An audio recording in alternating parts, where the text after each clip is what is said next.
Hey everybody, it's Hanifah Walida. And it is Red Summer. You know who we is. We are your gay auntie. Hey, babies. All right. Hey, everyone. Your gay aunties are here with you for another Sunday brunch. Mm-hmm. We are so excited. And we Exactly. just want to let everyone know that Your Gay Aunties is a weekly podcast that is centered around queer adulting. And so if you want Auntie Red and Auntie Hanifa to answer your questions about life and love and any other things that you experience in your good gay life, you can just tap your aunties on the shoulder by sending us an email at yourgayaunties@gmail.com, or you can DM us on Instagram or Twitter at your gay aunties, because we're on both now. Okay. I love us coming up in the world, you know what Right. I mean? So it's, I mean, it's been incredible so far. I just want to give a shout out again to Schizo from last week. She totally was like, this is Schizo. She's an artist we highlighted last week on our music segment, which we still don't have a name for. We hope, children, that you will help us name our segments because we bad at that. Yeah, So I even tried to just pluck something out the air. It didn't work. Yes, yeah, send us yeah. some names of what we can call that, because it's a good time. Exactly. We enjoy it. But we're excited about Sunday brunch. And just one other thing before we jump into Sunday brunch, we are going to, what we're exploring is we're going to be having some more tiers. So those of you who want access to Sunday brunch, we're going to make it even more enticing for you, we hope. So that'll be coming down the pipe, but we don't have it right now. So, but that's a heads up. You know what I mean? We're always planning to make All everything right. better for you. Exactly. But we do actually have a new Patreon supporter in the Sunday brunch. Sydney, thank you, Sydney, for your love and support. Woo-hoo! Okay, all right. That's what keeps us going, And because so, what do they get with their Sunday brunch they get patronage? what they looking at. Well, what some of y'all be looking at right now is every fourth Sunday we have a wonderful guest who we'll be introducing pretty soon.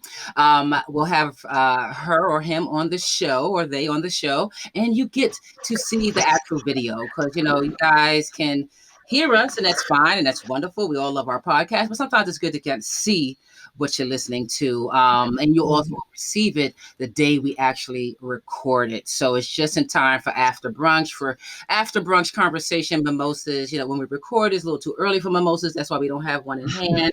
But the time Is it too early though? is it ever. 8 a.m. Don't it? Okay. But for the rest of y'all, more responsible drinkers, Mm. you can have the Sunday brunch at appropriate times with your mimosas and talk, with your friends about what we're talking about. And Mhm. so we're really excited about today. Yes. Well, today we have one of my dear friends, Dr. Lanail Plummer. She is like, and I want to try to like introduce with like everything that I know, but I know I cannot do it justice. Like I am floored every week that I go onto social media and see what she is doing now. She is absolutely like a superwoman and just a beautiful addition to our community. So I want to introduce you all as well so that you can be good friends with her too, Dr. Lanail Plummer. Welcome. Woo! Thank you. Thank you. I am so excited to be here. I keep saying that all week. I'm like, I'm going to be on your gay aunties. I'm so excited to be here. So, indeed, thank you for having me.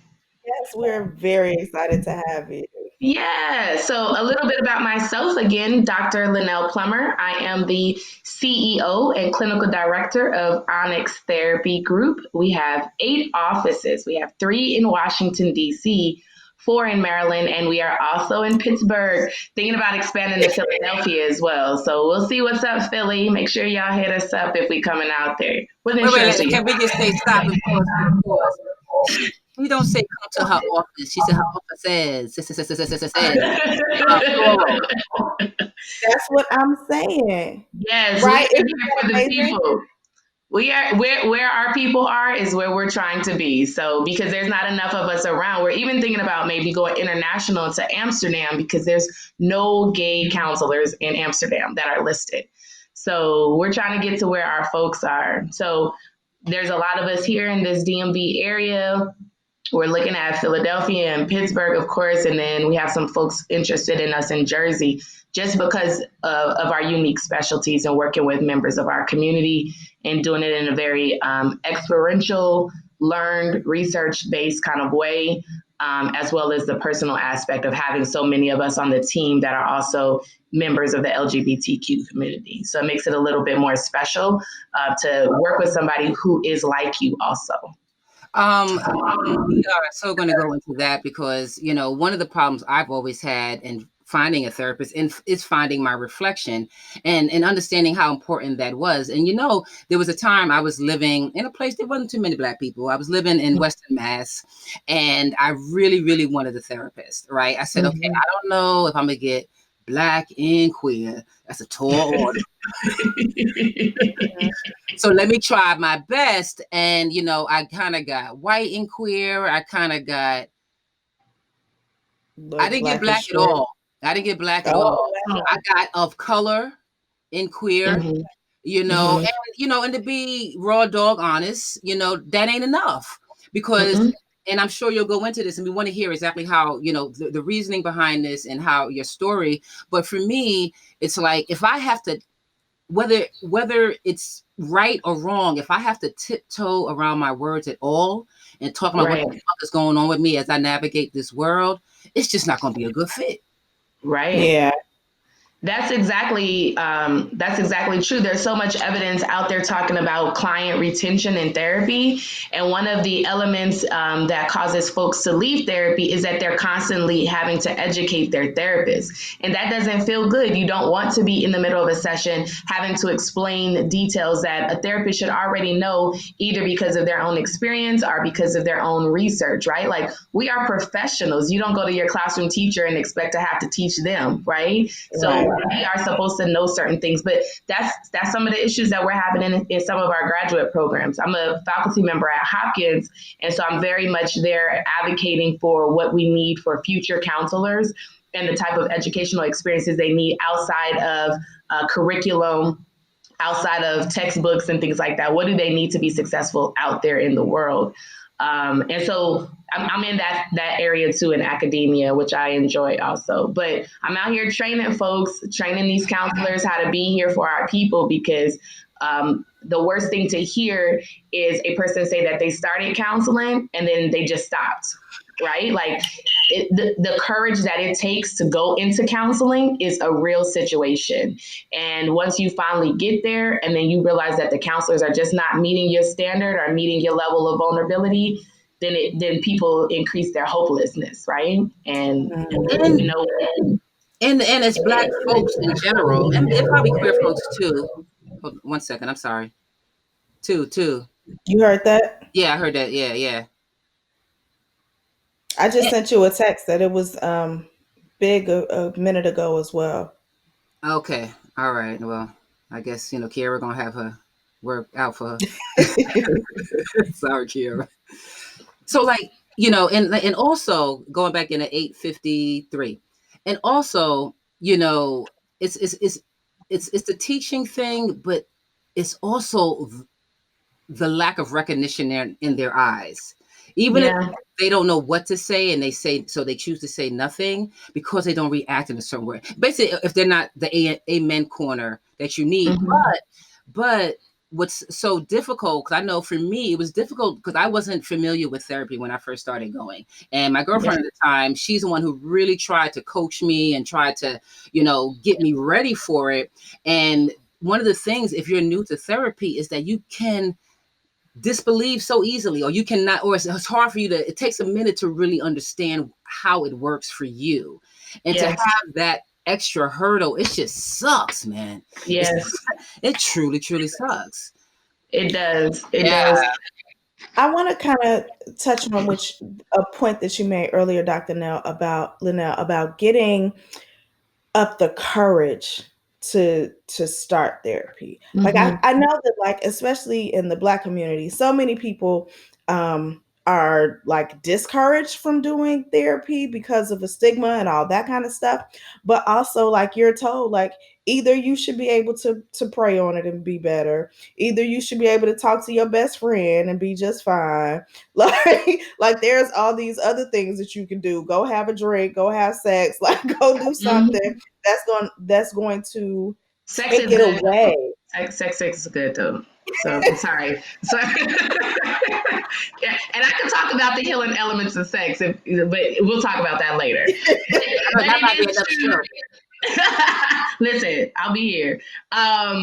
It is true that in our community, we have consistently been told to do other things in replacement of therapy. And the biggest one that's interesting to me is always, God got you, right? Like, of course, God got you, but God also made these therapists, right? Like, and we're out here to help as well. So maybe we're supposed to be a part of your process too. And what's interesting is that in some of my sessions, there has to be a blend. We're very big on spirituality at Onyx, and there's a blend where some of our sessions start off with prayer or end with prayer, where the clients are like, can you pray for me? Or can you pray with me? And so it's a nice blend between the religious practices and the more commercialized practices of therapy.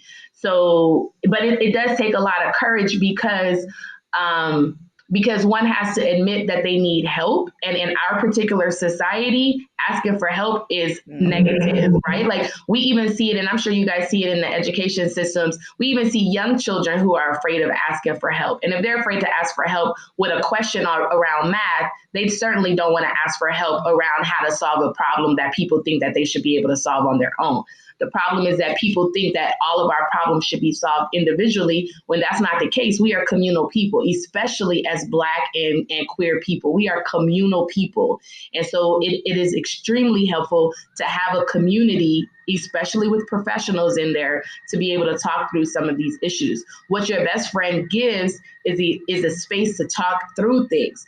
But what a counselor gives is also another level of insight, awareness, and technique through our educational process and our specific interventions, right? Like we have techniques like immediacy and reflection, and things like that allows for confrontation and challenge in ways that best friends don't know how to do it. They may ask the question the wrong way, and that causes defensiveness. Or they may not ask a question at all because they're afraid of triggering somebody. Where we're not in those particular positions, and we hope to create the best place of safety so that if we do, as we do, not if, as we require vulnerability, that one leaves out and still feels whole. They don't feel like something has been taken away from them. Because as Black and queer people, we're constantly in positions where we're having to protect ourselves because people are trying to take something from us, either our identity or, the things that we do, they're consistently pulling from us. So therapy shouldn't be a place where we experience that. I'm listening. I'm listening to all that you're saying here, and the the thing with the friendship, where sometimes people lean on friends or family, and like you said, like friends, don't always know how to react. Well, friends aren't therapists. You can lean on a Right. friend, but they're not a therapist, right? They can't help and guide you through. Also, I think it's a lot, depending on what your issues are. Sometimes two things can happen. One, you lean on that friend a little bit too much, and it Mm. becomes so singly focused. That's I know, sometimes as a friend, you're like, hey, I got things going on too. Kind of can come just about you. So then the friend gets worn out. And we're human beings, and if you're not trained to go the distance, if you will, then Yeah. you can lose some friends this way. And then Yeah. the fear of losing friends, because like, oh, I'm always complaining, I'm always checking in. And a lot of us, and I know this is the problem I've had, it's like I don't want to always feel like I'm burdening my friends. And so Yeah. that's also where, having a therapist, you have that person that they never gonna feel burdened. Well, one, you Right. paying them, but they ain't gonna never feel burdened. It's their job to take it in and to help you analyze what's going on and move towards it, so you don't feel like you're burdening your friends. And then when you speak to your friends about issues, one, you're more informed because you're talking with an informed person, right? Right. and it's not that kind of dependent thing with friends that can happen sometimes. Yeah, Yeah. and that brings up another interesting point with us at Onyx, because we are right now we're all Black women, and so there's another cultural element to that, in that we recognize that the counseling session is really the catalyst for self awareness. The self awareness doesn't always happen in the middle of the session. So what I require of myself and ask of my counselors is that we have access. Our clients have access to us even outside of the session. So if we're working on, say, a particular communication technique, and and they're practicing it with us in the session, but they get home and they're having an argument with their girlfriend or their boyfriend, and they're using the technique, this is the appropriate time to hit me up and be like, hey, doc, I just tried this technique. This was the success, or this wasn't the success, etc. Right? But that leads to a community element of it. Because when you talk to your homegirl and you try something that they suggest, you automatically hit them back up like, "Girl, I tried such and such," right? But if you have to hold for another week or two in order to say that, it loses the intensity, it loses the passion, and it loses the acuteness of the situation, of the environment. So I don't know how it actually worked or not. So at Onyx, in traditional therapy, specifically with like how we were trained by white guys, what happens in your session is just what happens in your session, and you don't talk to your therapist anymore until your next session. But at Onyx, we don't do that because healing doesn't happen that way. So it does require my clients to be, or excuse me, my counselors to be a little bit more available. I try to compensate them well because of it, but it does require them to be a little bit more available to their clients. Because I want their clients to be able to reach out to them as they need to. And that's especially important in the very beginning with clients who are brand new to counseling. They don't know what is going on. As clients get a little bit more familiar with the process, maybe a year or two in, they don't text us or call us as frequently, but it's still available for them. They don't call us frequently because they've developed a little bit more of their own awareness, and they feel like they can solve things a little bit better by themselves. Wow. Yeah, isn't that amazing? And what I'm hearing is that we've taken out a lot of the like clinical stillness and distance, right? That is something that would turn a lot of Black people away from Yeah. the process of therapy. Like, Mm-hmm.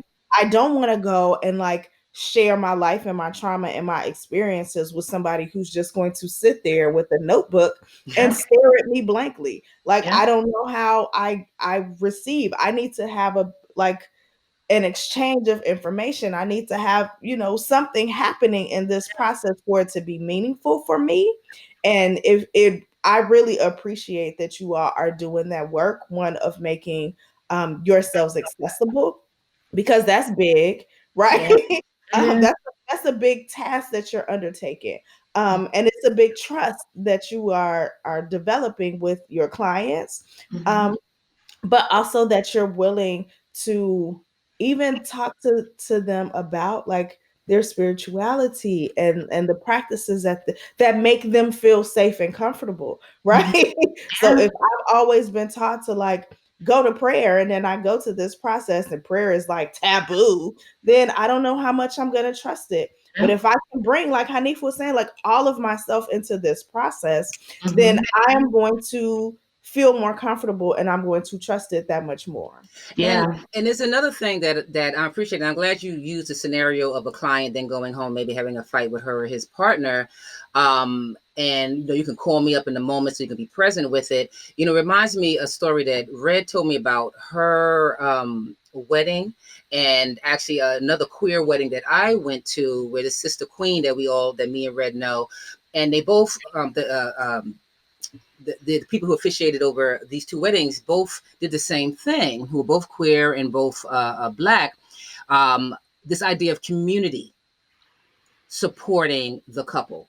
You know what I Mhm. mean? And how can community support the couple? Because the couple in turn is going to impact the community. So it's the same thing with everyone, whether you're a couple or not, in our community. So Mm-hmm. I love that, this aspect of really saying, I'm bring all of yourself to the table. This is a community effort. It's very feminist, it's very Black, it's very queer. It's just, Yeah. you know, I've never heard of this, and Yeah. I'm over here floored. I honestly, all praises due, because Thank you. Thank you. talking There's Arab. actually there's a clinical piece of that, right? It's called parallel processing, and it's whatever you experience in therapy, you're gonna now transfer that over to some of your interpersonal relationships. So if you have a good therapeutic relationship, you're gonna start developing these good interpersonal relationships with people who are close to you, because there's this modeling element, there's this vulnerability element, this connective element. The other higher piece of what I do is one step higher in terms of supervision. So my counselors get me the same way my clients get me. So I spend so much time with my counselors, and that in turn becomes a role model and relationship for them. They offer that to their clients, who in turn take that as a role model element for them, and then they take that into their relationships with others. So there's a lot on the work that I do, so that I'm modeling through different channels consistently. And I've been blessed by God to have the endurance to be able to do that, and to have the family and the friends who support me in that process. Like friends like Red, because sometimes people get upset because I'm not always available, but I'm present for the folks that are in the healing process. You know. How do you? Any Okay, go on. I'm about to get business wise. No, I was gonna say anybody that's mad at you and you are running 17 offices in 46 cities, like yeah, you're gonna miss a few things. I'm a Mississippi, but I'm out here doing God's work, man. I'm trying to do the work. Trying to do the How do you work. scale that? Like, Say how do you scale that? Like she just said, you got 252 offices, that. and you make yourself available to all of your counselors in those 991 offices. How do you scale that? In 3,000 offices. Right, right. Goodness gracious. I'm trying to get four by the end of 2020, 4,000. You know what I'm saying? Wherever there's a single Black queer person, I'm trying to be in that city. You hear what I'm Yeah, saying? Word, yeah. Listen, word. I don't want you to have to travel far to get your therapy. Um, so I don't, that question is always asked, like, how do I do all of this, right? Because I'm also a mom. I have a 15-year-old and a 12-year-old. And so we're in that adolescent phase. And then I have my wife, who I love. Shout out to Megan. I love you, babe. So I think the way that it happens is because I'm very intentional on my purpose, and following, like listening spiritually, listening to my guides and what I'm supposed to be doing that day and in that season. And if I question, going back to my guides before I go back to anybody else. I also believe in clinical supervision for myself. So I have folks that are supporting me, and also therapy for myself as well, because there's things that I experience. And if I don't work on those things and heal those things, I don't want to project that onto my clients or into my family.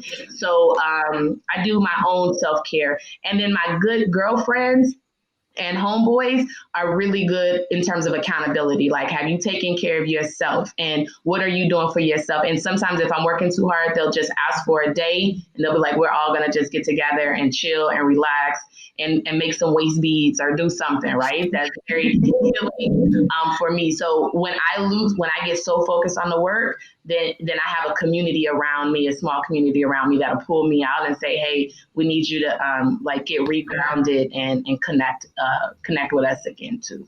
So it's really great. It's when it gets more complicated and people are like, you never show up to my birthday party. And I'm like, okay, I'll be there next year. I like, Have you listen? I was admitting a client to the hospital. I couldn't really leave the hospital. So, but yeah. I have a question. I'm Yeah. curious to where you're taking this, because, like, I remember one of the things I tried was, they have that app, like Talkspace apps and everything, and one Mhm. of the benefits is that you could check in with your therapist anytime, via text, and depending on what tier you have, you can call, Mhm. right? Yeah. And that was something that it's still I couldn't mess with. I like doing the face-to-face thing. So, but I'm curious, this idea of community and access, are you going to, I don't know, how are you going to expand the business? I want to know, like, as a businesswoman, I want to know, Yeah. as a queer So person, we Yeah, because I do ask my counselors to do what they were not trained in graduate school to do, which is to be far more accessible. I do I do believe in expanding the practice in terms of resources, both human resources and material resources. So, actually, right now, Onyx is about to pick up four more new counselors, and we started our internship program. So, we're working with three different universities across the three different areas: DC, Maryland, and Pennsylvania, of which we are bringing on young Black women as therapists. And so I have an expansion model where I'm looking at a few different cities and I'm looking at the people who I believe who would meet the culture of Onyx and be able to be present for our clients. But to be honest with you, it happens again because I am paying attention to what I'm being told spiritually. It's not that I've sat back. I have yet to sit back and create a full chart of what the next 5 years looks like. I am being required to do that next month, right? My leadership team is like, we need something on paper, sis. So you God, but whatever God said, you need to write that down. And so, but right now it's been really led with that, and because it's been led that way, I think that's why it's been so successful. So it requires again of me to be very present with my own spirituality. But I do want to, I want to get us up by the end of next year. I want us to have at least 20 Black counselors. I would love for us to find, I have a couple of people in mind that I'm thinking of recruiting, but I would love for us to have some masculine presenting Black women in our team too, because we have a lot of lesbians, but they're not masculine presenting. And we have some queer folks too. So I'm looking at a couple masculine presenting, but because they know that they have a privilege right now, the negotiation is a process. So they know what they have to offer because there's so few of them in the community. Interesting, because I wasn't going to call out. I said no. I went to your website. I was like, I don't see. I see the sisters. I just see the sisters. But that's okay. She's doing the thing, But I'm glad you brought it up. Yes, And absolutely. it is interesting as you said because masculine presenting Black queer therapists are so. I So never rare. one. Hmm. I know they So have. rare. I ain't never met one. Um, There's two in the there's two right here in the DMV community, and I just want to bring them over to Onyx. So I'm all working right. to see what Yeah. that looks like. Yeah, Yeah. it's that one little last element. You know what I Hmm. mean? It's Hmm. that one little last thing that someone Yeah. like me, like I would eat that up. That is just great. Yeah. Yeah, yeah. Hmm. Yeah. Okay, so we're going to take a quick break, and then when we come back, we're going to go into Thanksgiving. All right. Mhm. You in the video? I ain't gonna see the break, so we're gonna go right into Thanksgiving. And 3, 2, 1.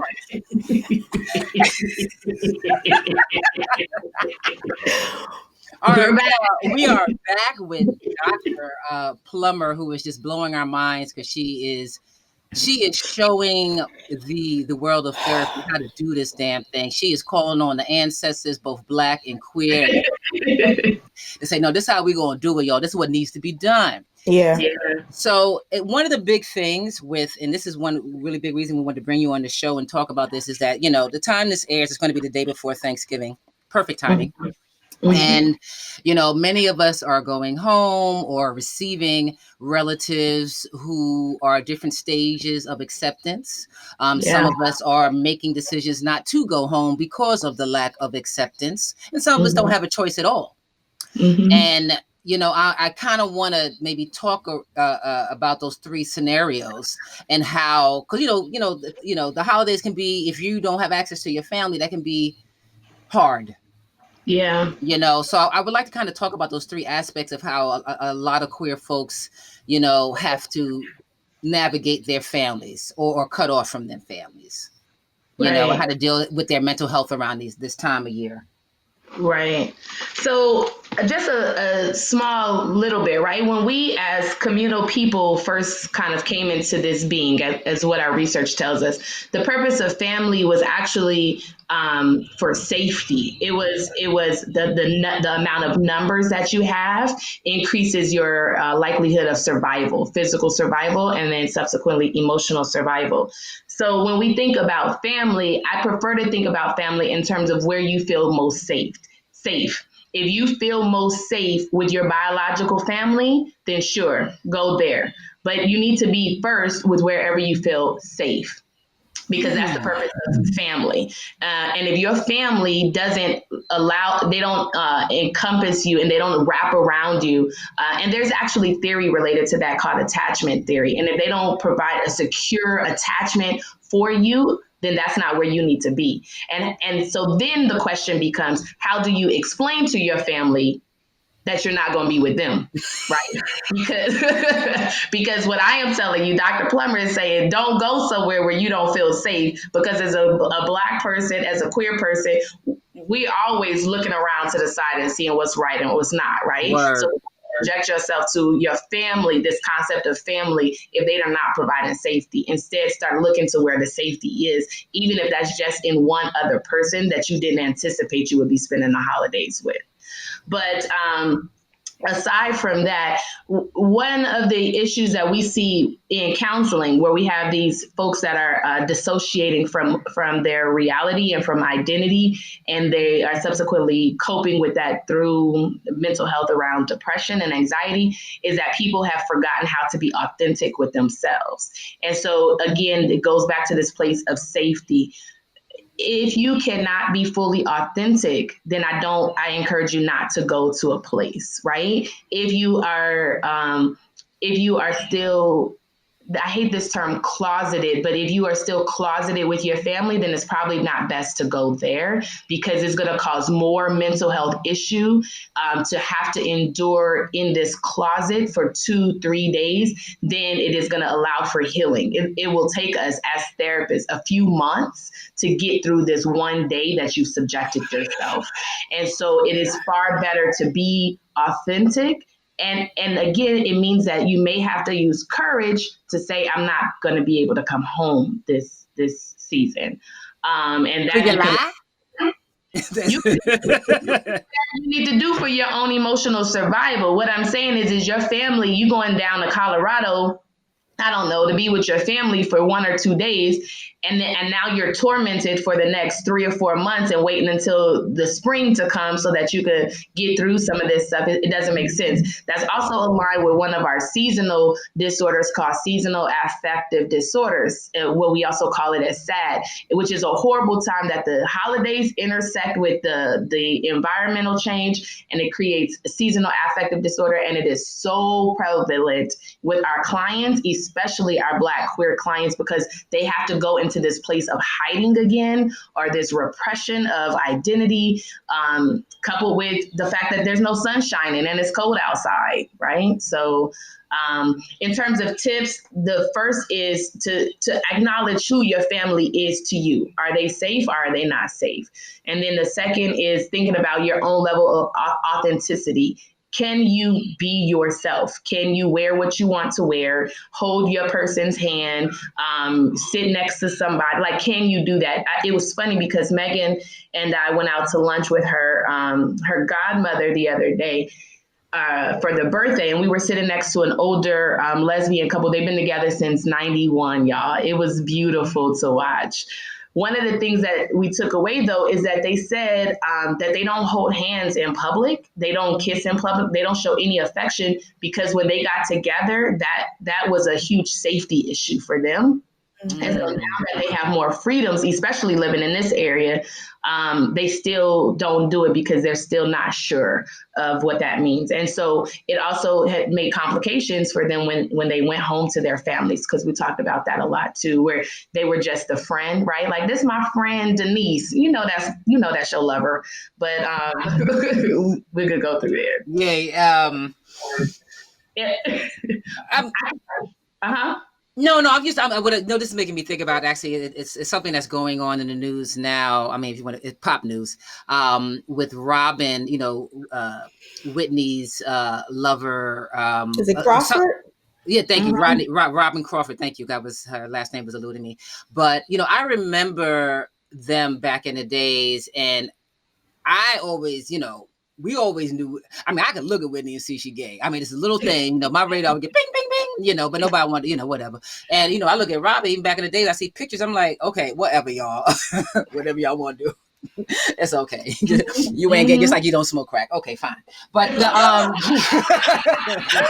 love you, Whitney, girl. We love you on this motherfucker. So don't we can joke around even in passing. We love all you, okay. But the point being, some heterosexual folks don't see what we see, and it was Mm-hmm. clear to us that she was a queer woman, and queer in the broad sense. Okay, so Mm-hmm. with Robin coming out, I've been, not trolling, but I've been on scrolling and social media, and some of the reactions, mostly from straight folks, which is understandable. But the reactions is like, oh, why is she coming out now? Oh, is she da da da da? Why didn't she say all this back then? I'm like, listen, we talking about the 80s, son. Yeah. Yeah. You know what I mean? We might as well be talking about the 40s, like for Yeah. real. Like that's a whole different night and day. So I know I could easily imagine how they two can have an all-out conversation. Yo, this ain't going down in public. You know what Right. I mean? And Robin agreeing to it, and it not being, even though it can be hard, it's a heartache. It's not a political heartache. It's not politically taxing. It's just what the fuck you had to do. Yeah. you Yeah. know, Yeah. and so, I remember I went off on this one person. She was like, well, I got a gay son. You can't tell me I'm this. I said, listen, yeah, and I got a white friend. That don't mean Yeah. that she gonna understand all that it is to be black. So I'm just letting Yeah. you know, don't judge this woman. I'm glad she's coming out, and she came out Mhm. sometime after Whitney's death, and I think she's speaking in respect. But you guys need to know if you want to respect and love this person that we all love, Whitney, understand her in her totality, know what she went through as a queer woman, Yeah. and the decision she had to make for the sake of her career. Yeah. Yeah. You Yeah. know?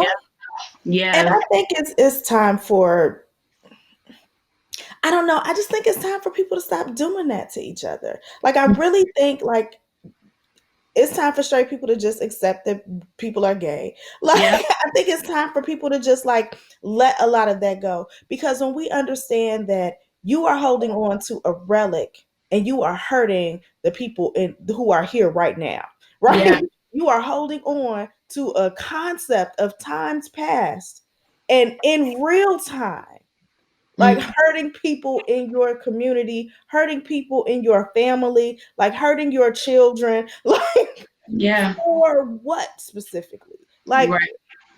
for And nothing. it's not even like gay is new, right? Like it's just that we are standing here like we are here and you are not going to pretend like we are not. But yeah, our folks have been hiding for years, right? And I'm so excited when folks are not hiding. I have a client right now who is so cute. She's ready to come out to her family, right? And so that's why she came to counseling. And she was like, "Listen, I googled you." It's always funny when people are like, "I googled you." I'm like, "What'd you find?" But but she was like, I Googled you and I know that this is the work you're doing and I'm ready to tell my family that I'm gay. And I was like, all right, like, let's do it. And she's been with me for about 6 months. She's not quite ready yet because she has to be ready for the consequences. And so it's not even the communication and the articulation of coming and saying to a parent, like, I'm gay. It's more, do I have enough coping skills? Have I dealt with enough of my past trauma so that if I get this blow, I can be able to handle it, right? And so that's what we're doing a lot of work on to help her put on this armor in the event that she needs it, or have the armor close by in the event that she needs to grab it for once she lets her family know. Especially because Black families, although we always say, what happens in this house stays in this house, which is never good for mental health. But although we say that, as soon as something juicy comes out, like, Nell is gay, the whole family gonna know by the end of the night, right? So it's not even, so that particular client and all my clients who go through this process are getting themselves prepared for the family reaction, not just the one parent reaction. So We And get to work on that. And Thanksgiving is a time, and the holidays is a time where that gets confronted, because if you let your family know in May, but you haven't seen them since May, this is now the first time you're about to see them again, and they trying to see if you done changed your appearance. She look a little different because she gay now. Something different. Ain't nothing different. I'm still the same girl. and I'm sorry. I just want to say that my mother did not afford me that luxury. I had to go to everybody individually to come out because What? she was not like, "Ooh, girl, let me tell you what y'all did." Like she didn't do any of that for me. I was so mad. I was fully expecting the whole family to know by the end of the weekend, and nobody called, nobody knew. I was so upset. You know what my silly behind did, right? I went ahead. My parents had always known, and my closest friends had always known. But I hadn't said it to the whole family. So you know what I did? I went on Facebook, y'all. I was like, yo, this is Oh, this that's is what cold. it is. And here goes my dad. I can't believe you went on Facebook. Everybody calling me. Listen, what'd you say though, Dad? What'd you say? Because this is Right. that's what how'd you respond? But yeah, I went on Facebook. I had cousins and stuff being like, "What, girl?" And then other cousins like, "I knew it." One thing I wanted to speak on, I think I've mentioned this some show, but I'm glad that you spoke on it as far as your client who's preparing to come out, and that you're preparing her to have the right kind of armor to take the blows. One of the things that I realized in coming out to was probably, the parent that I knew I would have the most pushback from was my father, right? But by the time I came out to him, I came out to my mom first, and it was all willy nilly. But when I came out to my father, one thing I realized that really empowered me is I had time away from him for a while, like 4 years. We weren't speaking, right? And in that 4 years, I really came out. I Okay. became, I was able to really sit in myself. I was growing in my skin. You know what I'm Mm-hmm. saying? When you feel like you're in your Authentic. skin. Yeah, yeah, Hmm. exactly. And I realized as I was coming out to him, because yes, it gave me the strength. I was still scared. I was still a little girl. There was still a little girl in me that like, oh fuck. But Yeah. but it did make me stronger, and it did give me armor. But what it also did is that when I opened my mouth and said, "Daddy, I'm gay," what he saw in front of him is what I created. Not a Yeah. reaction to him. It wasn't full of fear. It wasn't weak. It wasn't timid. It's what I created. So Mm-hmm. Mm-hmm. his representation, the representation of gay or queer from here on is going to be me. So Mm-hmm. Mm-hmm. I had to represent that. Now, mind you, that ain't helping the end. He's still, unfortunately past homophobic as hell. Love you, Oh, daddy. yeah. but again, it wasn't really so much for him. I knew Yeah. that I had to be a representation of my understanding, not just that I am queer, but my kind of queer. I had to Yeah. be settled in that before I came out to the parent I knew would be the biggest pushback. And Yeah. so that I think that's another thing that a therapist can help you, or your life in Mm-hmm. general can help you, but a therapist in particular can help you hone in. It's like, okay, and when you come out, who is coming out? Who exactly is Yeah. coming out? Is that, Exactly. what Hanif is coming out? Exactly. What version of Exactly. Hanif is coming out? That's another good point because Exactly. one thing that families do is just dismiss it. Like Mm-hmm. you've spent all this time working up the courage to go come out, and they be like, "Girl, that's just a phase. Girl, how do you even know? Girl," like all of those really like dismissive questions or, whatever to kind of like take your air away. You know Mm-hmm. what I'm saying? That how do you even know question is so interesting to me, right? Like it's actually one of the questions that we practice in therapy in Mm, terms of a family saying, "Oh, so you're lesbian? How do you even know? You haven't even been with guys, right?"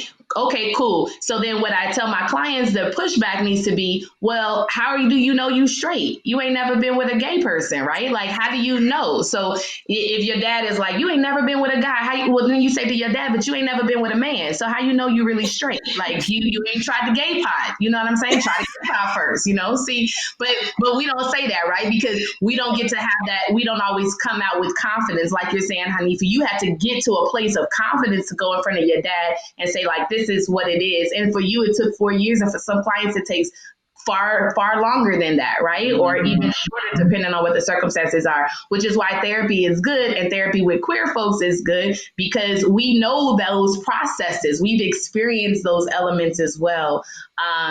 So yeah. But that how do you know question is a question we actually ask our clients and get them to think about what kind of responses they want to be able to give to their family when the family says you don't even know, you don't even know. Okay, you don't know either. So is this like debate prep? You know what I we call mean? it we call it assertiveness training. We call it problem solving processes. I really appreciate that too because, like, I think about when I first met Hanifah's mom, right? I was so enamored with their relationship, and I was really in a time where my mom and I were not speaking, right? Mhm. And so, like, being in that space and seeing her around all Hanifah's queer friends and just loving everybody, and like, it was so good for me Yeah, that I was like, okay, I'm gonna have to go home. We're gonna have to like fix this thing. Like, we're gonna have to make this happen. And yeah, now I see people like when they're around my mom, they're like, oh my God, like your mom is amazing. Like, I just really but it is a process. Like, I think if you don't go into that assertiveness, right? If you don't go into that like authentic space and really bring yourself to the table, you don't allow your parents an opportunity to go through their process, which you have had so much time before they did to go through, mhm. right? Yep, Don't yep, allow them to go through their process and to get to know who you are yeah, now, yeah, right? That's what they're holding on to, who they knew you were then, right? mhm, yeah, And so now that they have been reintroduced to you, they get, they're going to have their processes, they're going to go through their things, but then you all get to develop a new relationship in that authentic space. And so absolutely. people who know my mom and I now like would not believe that like we didn't speak to each other for a year. Yeah, Like, And it's very similar to like I know there are trans folks that told me, in their transition and coming out, what they do is they give their family room to see me, like T said it in the movie. And you people, you're going from, having an auntie to an uncle, from a sister to a brother, and that you have to honor that your family has to go through that transition as well. And it's the yeah, same, and really any kind of shade of queer. These are people who have raised you. Now, mind you, they have raised you, so they may be in somewhat denial because they yeah. seen your gay ass growing up. Before Mhm, you saw your gay mhm, ass growing up, they just mhm. didn't want to. But all that being said, they still have to. they Family still, know because I used to play in the closet with my little friends, right? All the way, we always play Barbies in the closet. Child, please, we was not playing no Barbies. We were the Barbies. You hear me? y'all was a living metaphor in the class. Okay. Listen, talking about what y'all doing in that closet, girl. Mind your business. I'm in here. Exactly. And little gay girls like me, or queer boys who are very feminine, or gay girls who are very masculine, your mama see that shit. I remember when me and my mom, once I came out and everything, I said, Ma, did you have a sense? She's like, yeah. She's like, and she pointed to a specific time too, right? And I was was a teenager. I think I graduated high school already, but she said that she was at the airport. This is time, I'm sure she saw signs beforehand, but we was at the airport. It's like one of my first times traveling overseas, and she said it was the way you were sitting. And actually we have I have a picture to this day of that. I remember because I was in the airport, I was like just tired and I just had my shit wide open. I was like, what nigga? Like I like, you know. And she's like, what a lady. What a lady sits like that, even when she's tired. I think I have something on my hands here. I think I need to. Should I wait for her? yeah. Yeah, I mean, if you're blessed with parents who, like my mother, though they are not familiar with the queer life, they, at the end of the day, you my baby, fuck the bullshit. I'm gonna have to just make it happen and figure shit out. Then that is a Mhm. blessing. That all you got to deal with is essentially giving your parents the room to educate themselves, and of course, you educating them and having them around you in some of your good, wonderful gay life is a good way to Mhm. do that, even if they're awkward in the beginning. Mhm. If you know at the end of the day, they're people who are open, or maybe your mom or your dad, they're socialites no matter what, they're gonna show up at the party, whatever the party is, and they just try, and even they're gonna look crazy. But like that's my mom, you know what I'm saying? That's my But that's my dad. yeah, you know what I'm saying? Then that is a blessing. But if you have parents who like say, or like my father, what like my father was, who was, very religious, very homophobic, to an extreme extent, I think. But at the end of the day, even when I came out to him, the first thing out of his mouth was, "I love you." It's just the rest was BS. Mhm. So, but I just want to just put a disclaimer in there, and what Dr. Plummer was saying around safety, you Yeah. know, um, there's different levels of safety, and then there's some safety that is just not safe, like physically Yeah. safe, Yeah. and so you want to be mindful of that. And a therapist can help you with resources to like, okay, what is the value of coming out, and if how do you come out if you want to get that value, you know what I mean? Because sometimes some families are honestly dangerous Mm. to Yeah. their children. We've heard the horror stories. And how would someone who may be listening, who with all good and well, I can be assertive, I can represent myself, but it would be dangerous Mm. Mhm. physically, or at the very least, I would just lose my home. You know what I Yeah. mean? I'm out in these streets. You know what I'm saying? To come out to my family, how can they? I don't want to ask you how can they come out, because there's other Well, how do they factors. It's not just navigate? mental health. Yeah, how do Mm. they navigate moving towards at least finding some sort of answers, to some sort of resources or something? People who have really extreme situations. Yeah, I think with those really extreme situations, they need to go back to this idea of safety first, right? And so Mm-hmm.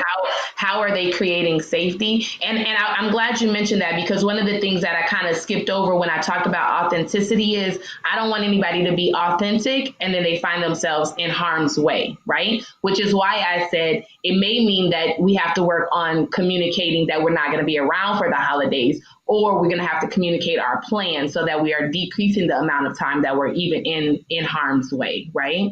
But so if it is an option to not go home, then that's the option that you first probably need to take.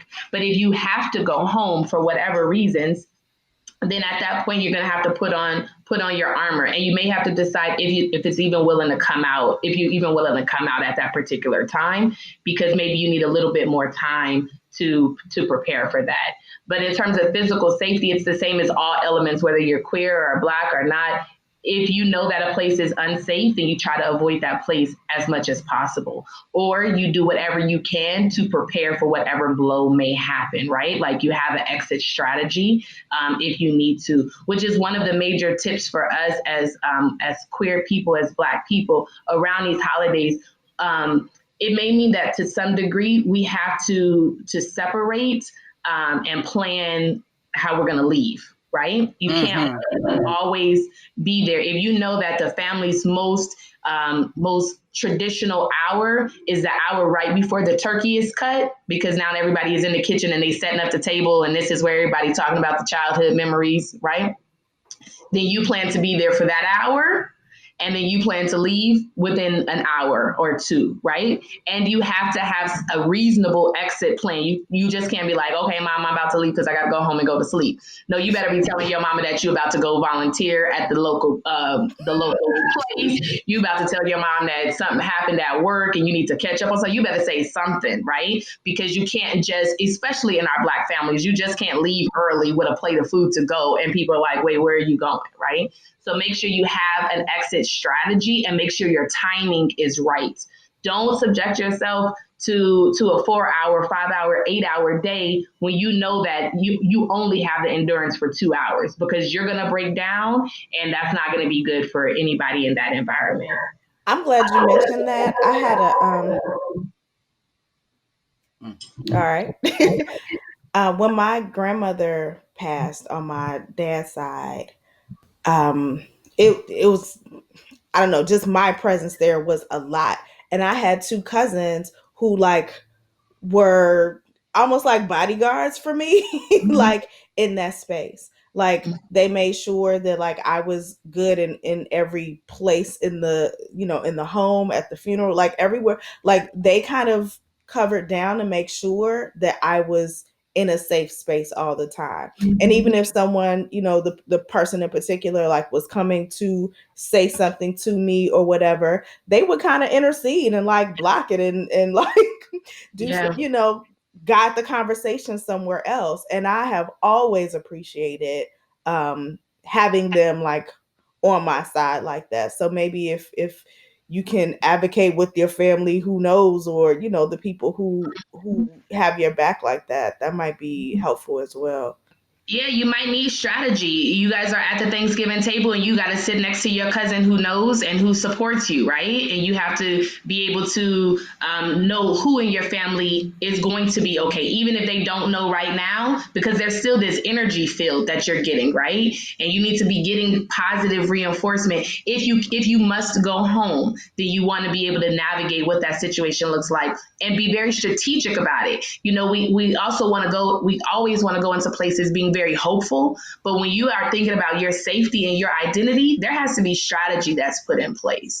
And you have to think through all the elements of it. What does when the gay conversation comes up at the dinner table, how are you going to respond? What do you want to say? What kind of body energy and communication are you going to give? And people start asking you who you dating and you keep bringing your girlfriend around, but they keep pretending that that's not your girlfriend, right? Like, how do you want to address those particular conversations? Again, which is why I believe that therapy is extremely helpful, because we could do a lot of prep work around that. But if one is doing that at home, then I would ask them to sit back and recall their last holiday, their last Thanksgiving, and go through it chronologically. What was happening chronologically, and then go through it in terms of themes. What kind of themes were showing up in the conversations? What kind of themes were showing up in terms of behaviors? And then planning around the chronological piece and around the theme piece. And again, this is if you have a strong desire to go home, or if you must go home. Be very strategic around it. The other thing is that we have to take care of ourselves in terms of our senses, our five senses. We remember our five senses from like elementary school, right? Like hear, all that. But in terms of your mental health, there's 5 different ways that you can elevate your mental health in these complicated moments. In terms of smell, it's smelling peppermint or citrus. So opening up a grapefruit or an orange and actually smelling it, it increases these sensations in your mind, and it helps you to stay high, if you will. It helps with the dopamine levels also. So that's in terms of smelling. In terms of tasting, you want to eat something that is not that has it's probably a little hard for us as Black people, but that sometimes can be a little bland. It can't have too much salt or too much sugar, because those are chemicals in your body that respond to the other chemicals in your Girl, body. we talking about Thanksgiving. I know. So that means you might need to have a piece of bread. So you might need to smell this citrus and eat some plain rice without the butter on it, or eat a piece of bread, right? You're going to have to figure it out. I'm telling y'all, I'm going to give you these tips right now, because you're going to be sitting at your mama house and they're going to say something crazy. You're going to be like, what did Dr. Plum say? In fact, let me go get a piece of this orange and smell this orange. Okay, time out. Can we at least bring some Tupperware so we eat that shit when we get home? Yes, of course. Okay, all right. Get the Tupperware. In fact, get the big Tupperware. Go Because get the big one. In terms of touch, also, there's a piece of body flesh in your hand between your thumb and your index finger. And I know that everybody's not watching, so I want you to open up your hand and make an L with your hand. That space between your thumb and your index finger, that little corner, is a highly sensational spot with a lot of nerve endings. So if you're at the dinner table and somebody is bothering you and you can't get up and leave because it's inappropriate for your family tradition, then you go and you squeeze that point and you squeeze it tightly. It's not going to cause like damage or anything, but it's going to ground you a lot faster. And so that's in terms of touch. Of course, being able to listen to music before you get to wherever your destination is, and listening to music as soon as you leave. So have your playlist ready, have your favorite songs queued, because that is part of your healing element in terms of hearing, right? And then if you are in a healthy situation, you'd want to have sex before you go to Thanksgiving, and you'd want to have sex afterwards. I know you guys are like, what the heck, No, Lanail? What are no, you? no. I'm like, yay. But Okay. sex calms your body down, even if you haven't like some, even if your sex a little aggressive. Afterwards, you're going to be calm, right? But it also increases your dopamine levels in your brain. It increases your nerve sensations, because as you're having sex, somebody is touching you, or you're even touching yourself if you're having sex with yourself. And so that physical touch aligns with attachment, and so you'll have that. And then it increases your oxytocin levels, which is your bonding chemicals. So it makes you feel connected to somebody. And so you'd want to have sex before you go into a complicated situation, because you're going to be calm. You'll already feel connected to somebody. You won't feel isolated, even if that person is with you or not. And then you'd want to have sex shortly afterwards, just to reconnect in terms of attachment. You know, every single one of these tips that you're giving, at the end of the day, it's all about walking through that door feeling empowered, Yeah. right? And even with the sex in particular, after you have sex, people are like, girl, you just had sex. I mean, not like your family. I mean, not like your family will be like, girl, but even the knowing Mm-hmm. that you just left the bed being your whole gay self. Mm-hmm. And even though you may be entering a home where maybe you're not fully out, or the family's not fully embracing, you coming in like, bitch, I just had me one. I had, you know Mm-hmm. what I'm saying? In the back of your head, this is kind of empowering, you Yeah. know? And I would just like to add, even, I know one of the things that one of the biggest arguments I had with my father was, I felt like I dressed down for him to Mm-hmm. appease him. You know what Mm-hmm. I mean? So maybe not wearing a full out dress, but not dressing as masculine as I just do on my day to day. You know Mm-hmm. what I Yeah. mean? Now, I'm not wearing a fedora. I'm not, you know what I mean? I'm not doing all of that. Mm-hmm. And I think for a lot of masculine presenting queer folks, that's something they have to navigate going home, depending on who their family is. Like, should I dress down or whatever? And again, this is your choice, and you have to decide the levels of safety, involved, but that also is empowering, going in your whole Yeah. self. Yeah. Just one last note. I did this just since my father's been a theme in this thing, or in his during his services.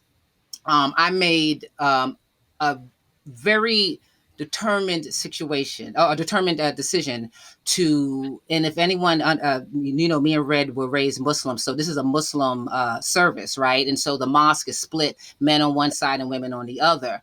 And I came in full drag, honey. And I didn't come in to be facetious or to try and piss people off, but my spirit, my ancestor said, you're going to go in full on. Like you had to fake and shuck and jive most of your adult life with this man. At the end, you're going to go in like, this is his daughter. You know what Mm-hmm. I Mm-hmm. mean? If I'm in the woman's section looking like a dude, well, oh well. Well, Mm-hmm. oh well. Mm-hmm. You know what I Yeah. mean? So there's Yeah. something empowering, as much as you can take your power back when you're in a situation where you don't have much power, because Yeah. family, it is what it is. The little ways you can draw power in, whether you, even if you're the only one that knows about it, Yeah. is a beautiful thing. Yeah, yeah. And that goes back to that level of authenticity. And like you said, maybe it comes in stages, right? Like maybe you are authentic for this short amount of time in this way, and it increases over time. But the goal is to get you to your full whole self within a matter of time, so that you can present that full whole self to whomever you feel safe around. And again, there may be some people that you can't ever feel fully safe around. I am me, and the people that I was most concerned about were my children, right? Because I had to come out to my children first, and then to my family. but my mom still doesn't accept who I am, and I'm fully married now, like with a whole big old wedding dress and everything. Like, sis, this is what it is, right? But she's still not accepting. But what it allowed, because of my prayers and manifestation, is that I had another wonderful woman come into my life, Dr. Willa Jones, amazing woman who has become a replacement mom. And that's where I was talking about in the beginning around family being safe, right? Like, I'm still, I still like to consider myself a younger woman. I'm not sure if my gray hairs agree, but that's what I say. But I still need to be guided by older women, right? Mm-hmm. And with my mom making that particular decision, I still needed another person. And I prayed about it. And here this woman came along. So when we think about family and we think about going into the holidays, we think about where that safety is. And if we're manifesting and we're being very intentional about what we want and need in our life, it may be that your biological parents never really accept who you are, but somebody is going to come in and they're going to make you feel loved, and they're going to make you feel whole, and they're going to make you feel secure. But you have to be confident in requesting that of the universe and believing that you actually deserve that even as a queer person, you deserve all the things of beauty of the universe, right? And that is sometimes in contrast with how we've been raised as Black people, that if we are different in any means, then we don't deserve anything of blessing and grace. But that is something that we work through, because that is socialization, that is Black cultural socialization that was placed on us, and that we have to take time to separate from. Like I said before, you can have one really difficult Thanksgiving, and it's going to take us a few months to get through that. If you had a really difficult childhood where people were constantly trying to create your identity that was against your own identity, you're going to need some help to kind of get through that. Like, you have to reprogram yourself. We call that cognitive restructuring. You have to reprogram yourself. And then you have to create an environment that's going to be helpful for you, which means you have to be empowered. And as Black women, through feminist theory, we were not empowered, right? Like, that's how the feminist theory came along, because we had to get empowered as Black women. And so there's a whole process that comes along with that. It's not just hoping and wishing, like, one day no, there's work to be done to do that. And there's people out here who are willing to do the work with you.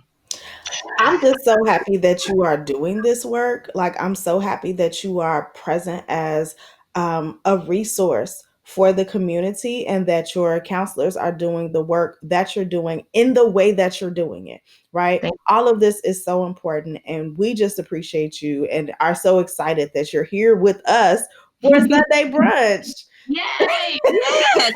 So just so people know, like, how can they get in touch with your services? Again, can you just repeat the areas that your services is available, and how can they get in touch?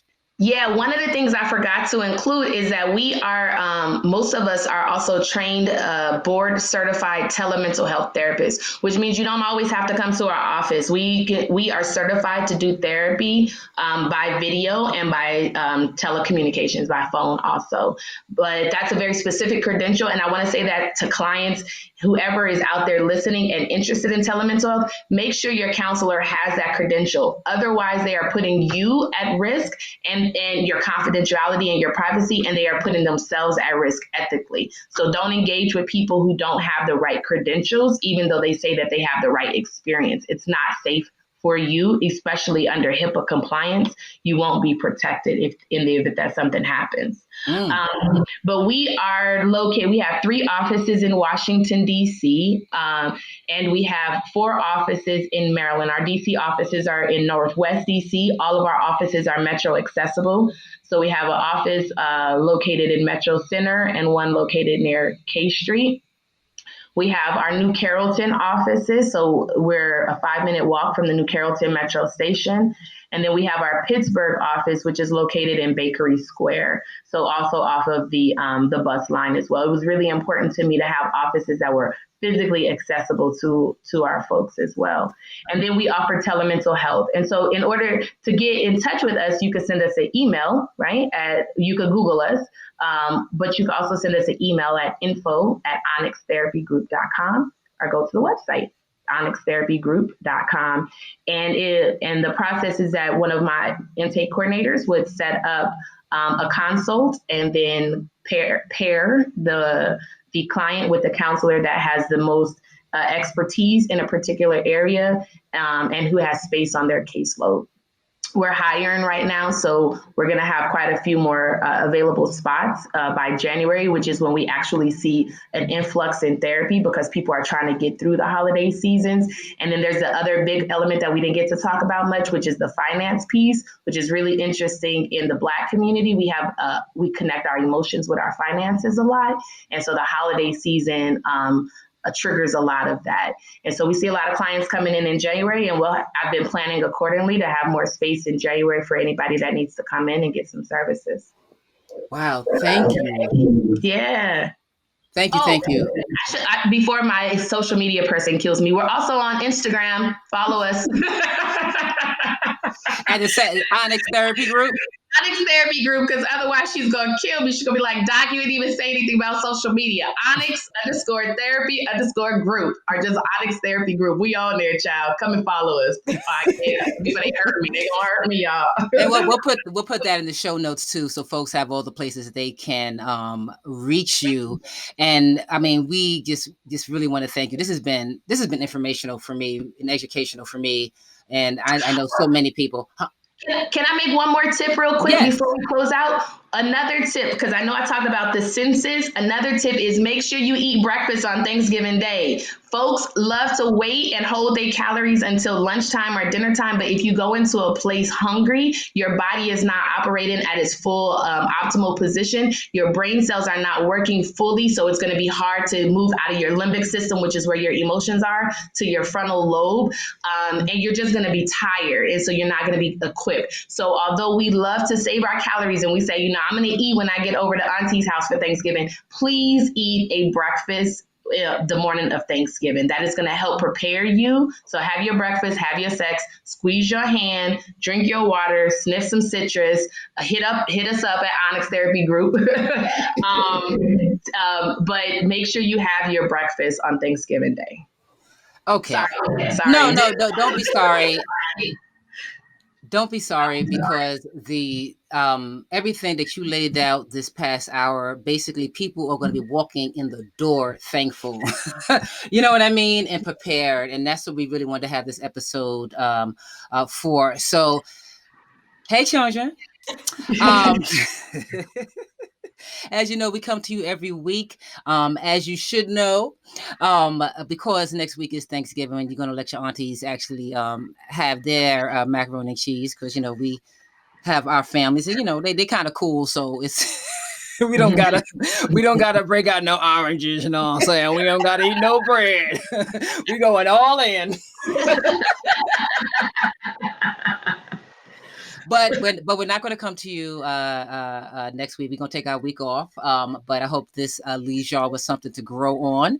And of course, while we're waiting, as life goes on, if you have, things that you experience during Thanksgiving or the holidays, or you still have questions, we're always here. That's why we started this podcast. You can holler at us at yourgayaunties@gmail.com. And of course, to keep us going, so we can keep bringing wonderful people like Dr. Plummer to you. And of course, keep on talking shit like we usually do and answering your letters. Your support is always, always welcomed. And you can support us at patreon.com/yourgayaunties. When we come back from vacation, or holiday vacation, we'll explain all the different tiers that we're going to bring to you for all of y'all, so everybody can say, oh, I want that tier, So, all right, so that'll happen when we come back. Oh yes, and of course we're on Instagram as well at Your Gay Aunties, and we look forward to continue to also highlight different queer artists. So if you are a queer artist, whether it be music, poetry, theater, film, you name it, holler at us, DM us, email us, let us know what you're doing, and we'll review you. Now we will review you. This ain't, we ain't just gonna prop you because you're queer. Now you got to be dope too. So if you're not dope, we may say so, but our reviews are constructive, because at the end of the day, we love you. And we want the best for you. So with that being said, we're going to see you guys in a couple of weeks. And I am Hanifah Walida. And I am Red Summer. And I'm Dr. Plummer. Your gay aunties. Later, babies. Happy Thanksgiving. Happy Friendsgiving. Happy Indigenous holidays. Happy being with family, however you define. All right? Okay. Bye. Bye Bye. bye.